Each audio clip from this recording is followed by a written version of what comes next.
नमस्कार। कभी सोचा है कि शादी की जो 3 दिन की शान होती है वो कैसे कैसे पूरी जिंदगी का बोझ बन जाती है। आज हम इसी कड़वी सच्चाई पर बात करने वाले हैं। तो चलिए इस पूरी चर्चा की शुरुआत एक बहुत ही सीधे सवाल से करते हैं। आखिर शादी है क्या? सिर्फ 3 दिन का जश्न या फिर पूरी जिंदगी की एक नई शुरुआत?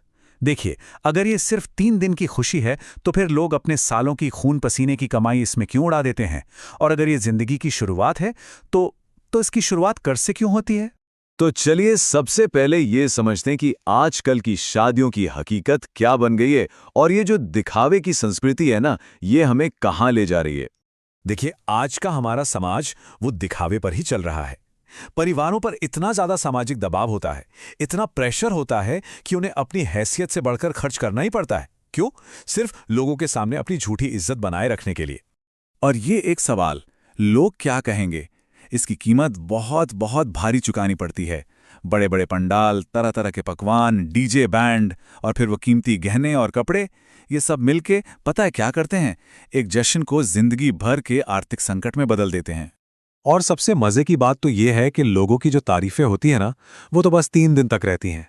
लेकिन उस शादी के लिए लिया गया कर्ज वो सालों साल पीछा नहीं छोड़ता। मतलब 3 दिन की वाहवाही के लिए सालों का दर्द। इस सच्चाई को ना एक कहानी से समझते हैं।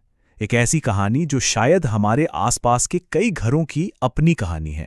एक गांव में रामलाल नाम का एक किसान था। बेचारे ने अपनी बेटी सीमा के भविष्य के लिए अपनी पूरी जिंदगी की मेहनत की कमाई को जोड़कर रखा था। लेकिन जब बेटी की शादी का दिन आया तो समाज क्या कहेगा, इसी दबाव में आकर रामलाल ने अपनी पूरी 6 लाख की जमा पूंजी खर्च कर दी। लेकिन बात यही नहीं रुकी।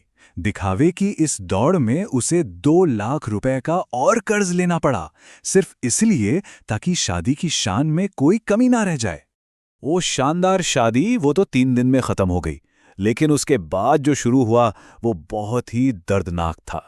कर्ज का ब्याज बढ़ने लगा, घर में पैसों की तंगी होने लगी और जिस घर में कभी हंसी खुशी थी ना, वहां हर रोज तनाव और झगड़े होने लगे।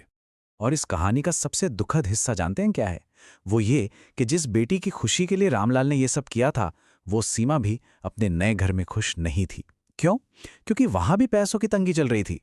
दिखावे ने दोनों घरों की खुशियां छीन ली थी। अब एक पल रुककर सोचते हैं, क्या होता अगर रामलाल ने कोई समझदारी का रास्ता चुना होता? यहां देखिए, 2 रास्ते और उनकी 2 अलग-अलग मंजिलें साफ दिख रही हैं। एक रास्ता है जो कर्ज, दबाव और तनाव की ओर जाता है, और दूसरा रास्ता वो एक नई शुरुआत, हर महीने की आमदनी, खुशी और सुरक्षा की ओर ले जाता है। तो ये समझदारी वाली शुरुआत आखिर है क्या? चलिए उन तरीकों को देखते हैं जो सच में काम आ सकते हैं।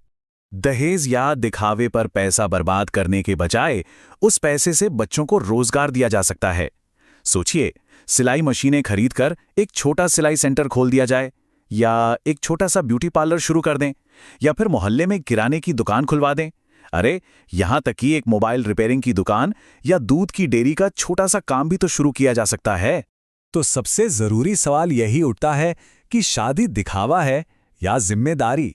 क्या हमें अपनी सोच को इस सामाजिक दबाव से हटाकर एक बेहतर और जिम्मेदार भविष्य बनाने पर नहीं लगाना चाहिए?